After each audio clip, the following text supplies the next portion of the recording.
Record and go.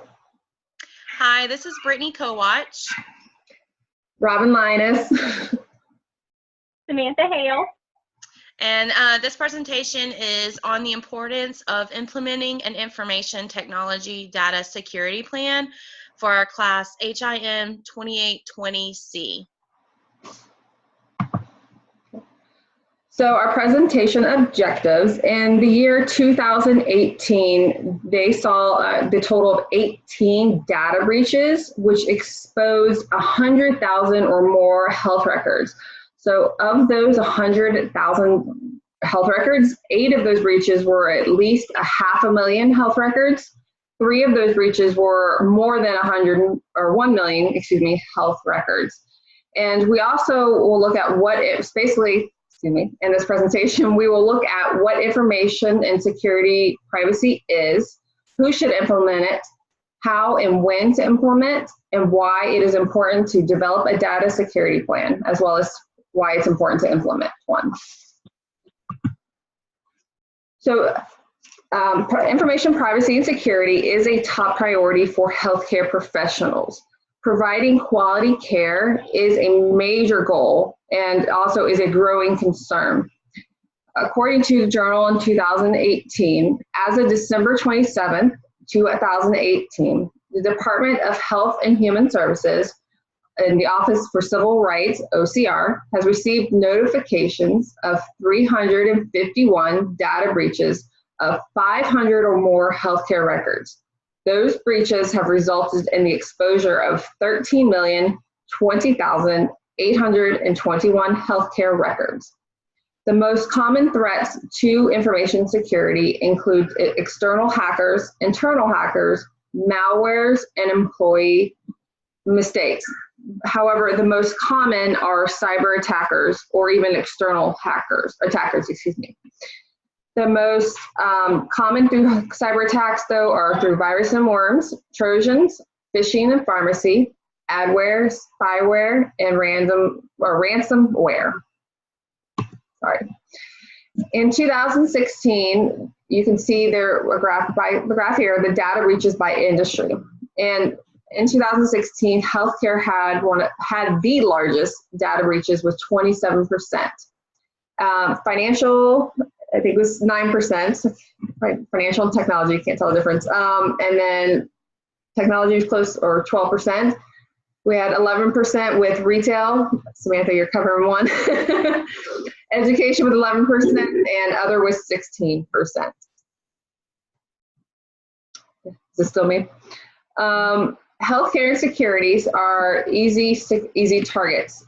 Because of properly security measures that are not implemented very well, as well as they don't have the correct strategies in place. So it is estimated every 10 years that the healthcare industry is actually behind the financial sector service in terms of protecting the consumer information.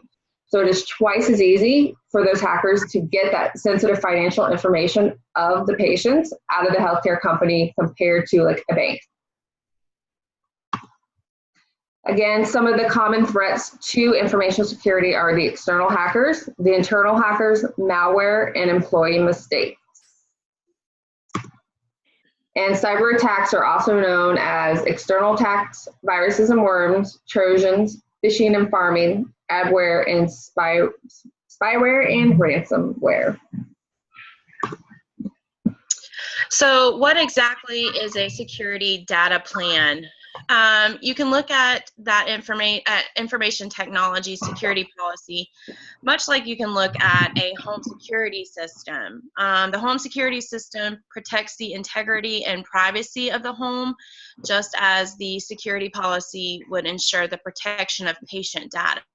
So in other words, you can look at a data security policy simply the means to an end, which is data privacy.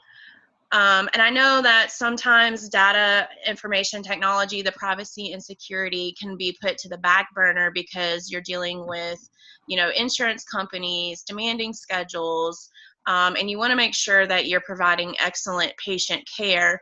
So the security data plans sometimes get pushed to the back burner, but as we can see later on, that it's going to be very important to implement this type of policy. So who should implement?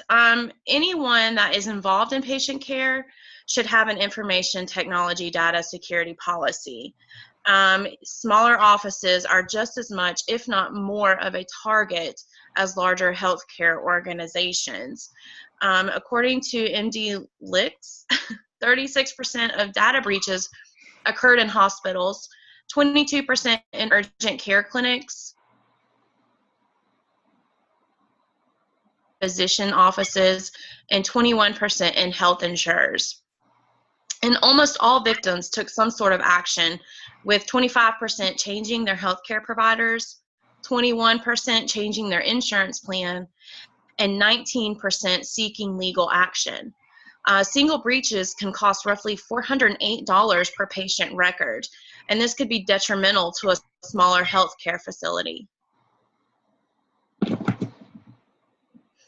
So as you can see, the healthcare by data breaches, or healthcare data breaches by site, just kind of breaking down as a visual for what we just talked about. 30% of the data breaches are seen in hospitals, 18% in urgent care centers, 18% in pharmacies, 17% in physician offices, and 17% in health insurers.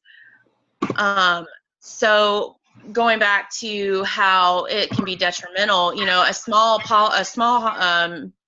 physician office, you know, might not think that they would be a target, but if, you know, one, it could be very expensive, so they could lose their practice, or two, you know, patients could leave if they found out that their healthcare information was stolen by either like an employee or an outside hacker. You know, they would leave. So that could be detrimental to a small physician office. So they definitely need to make sure that they implement a policy as well. All right, so now we're going to look at how to implement a data security plan. Creating an information technology data security policy can definitely seem daunting, and it is very multifaceted. It's important to look at all possible threats. Implementing a comprehensive privacy and data security plan is the single most effective measure that companies can employ to mitigate the significant costs of remediating a data breach. All right, so let's look at the steps. So the first thing you're going to want to do is to identify the types of information that would need to be collected. So what are hackers going to be looking for? They're going to be looking for the first and last names of patients. You're going to want to protect the patient identifiers like an NPI number or an account number. You're going to want to protect social security numbers, driver's license numbers, and any other kind of protected health information.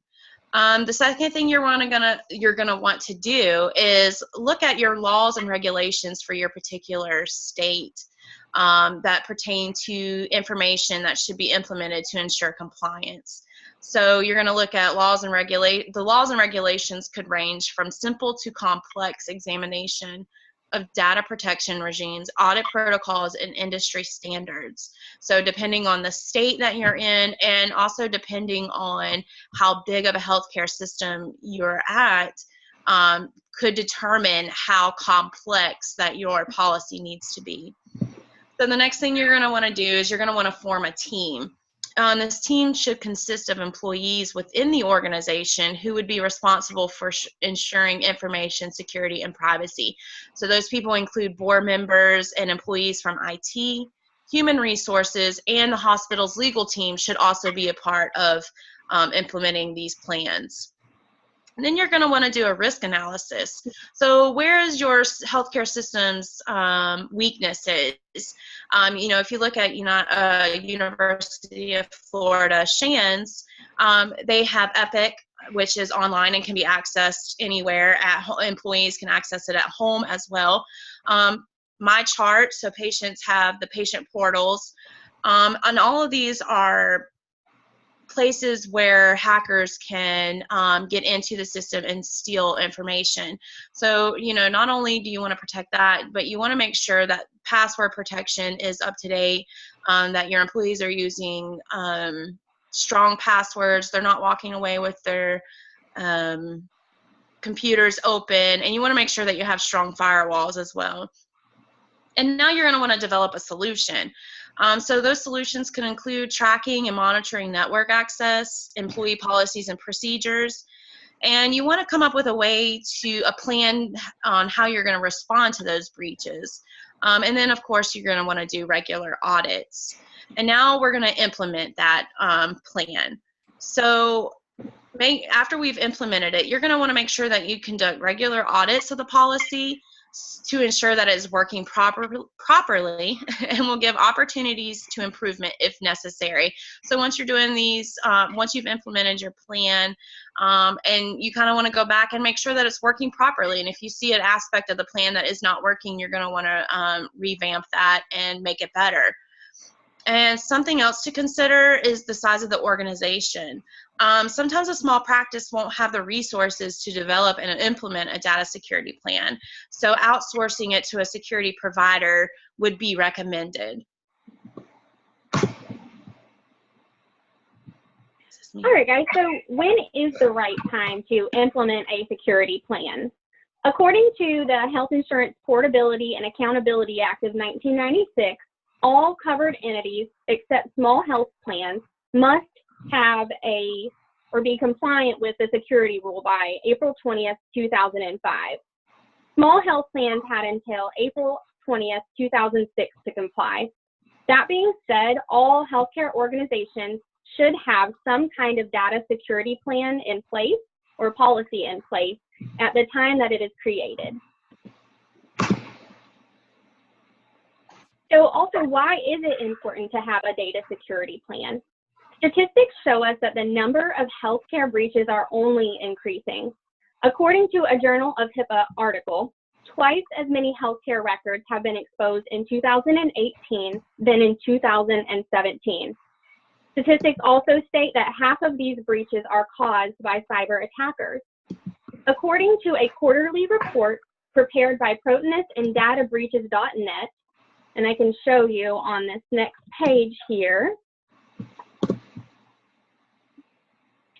So it's showing that a total of 4.4 million patient records were compromised in 117 health data breaches in the third quarter of 2018.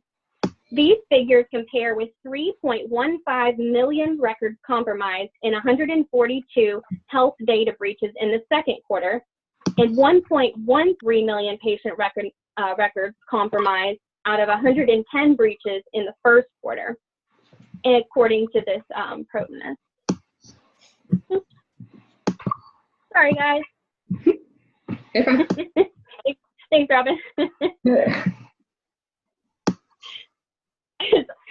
It's just important to note that the number of affected patient records has continued to climb each quarter according to the chart. So it's only increasing. Actually, it more than tripled. So that is why it's more important more than ever for an organization to put their time, money, and energy into ensuring they have the proper information technology data security. The organization should not allow themselves to be part of the 4.4 million in counting statistics. So stand out as an organization and double down on information security. In conclusion, the number of breaches in the healthcare industry continues to grow each year. The statistics speak for themselves that it's just staggering. That is why it is such a top priority for healthcare professionals to have an information security and privacy plan. There are various numbers of breaches, but the most common are cyber attackers or external attackers. Because the healthcare industry does not have the proper security measures in place or even the right strategy, it has definitely created it to become an easy target for these attackers. And having a policy will ensure patients' information is protected and give them peace of mind, because that's our major strive and our major goal is to make sure that our patients' information is protected and that they're receiving quality care all around. Larger hospitals and smaller hospitals are just equally in the how vulnerable they can be to data breaches. It doesn't matter the size of the organization. Statistics show that even smaller organizations tend to be more of a threat because they don't take the time to develop these security plans, thinking that they aren't as big of a threat, but in reality, statistics show that they are a major threat, if not more. So looking back to when we should create a policy, it is best to create it at the very beginning of a plan and plan for all possible contingencies. Sorry. Also, make sure that the company's policy is compliant with all the laws, federal and state, and make sure that the healthcare facility is secure and patients' information is protected. Take the time and plan for all of those. Technology is ever changing and it's continuing to evolve, so always be 10 steps ahead and not 2 steps behind. Thank you, guys.